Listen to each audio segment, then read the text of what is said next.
पेट भर खाना खाने के कुछ देर बाद ही अगर आपका मन फ्रिज में कुछ खाने को ढूंढने लगता है तो जरा ठहरिए। आपका पेट भूखा नहीं है, बल्कि आपके पेट के अंदर का मैकेनिज्म पूरी तरह से असंतुलित हो चुका है। आइए 3 स्टेप में समझते हैं कि ऐसा क्यों होता है। पहला है ग्लूकोज स्पाइक और न्यूट्रिशन गैप। जब भोजन में प्रोटीन, फाइबर और कॉम्प्लेक्स कार्बोहाइड्रेट की जगह रिफाइंड शुगर या मैदा हावी होता है तो ब्लड शुगर लेवल तेजी से बढ़ता है और उतनी ही तेजी से क्रैश कर जाता है। और इस अचानक आई गड़बड़ी के कारण इंसुलिन रिस्पॉन्स बिगड़ जाता है, जिससे कोशिकाएं यानी कि सेल्स और आपका दिमाग तुरंत भोजन की मांग करने लग जाता है।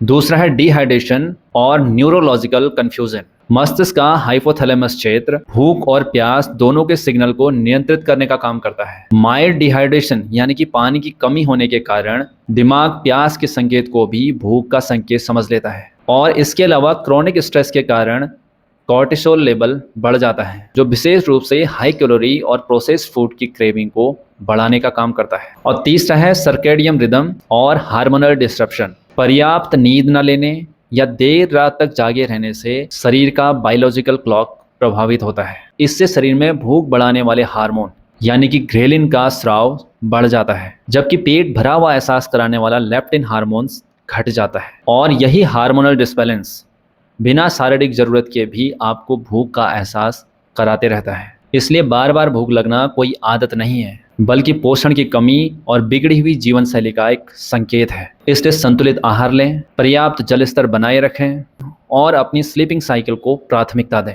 और साथ में ऐसी हेल्थ टिप्स के लिए इस चैनल को फॉलो जरूर करें।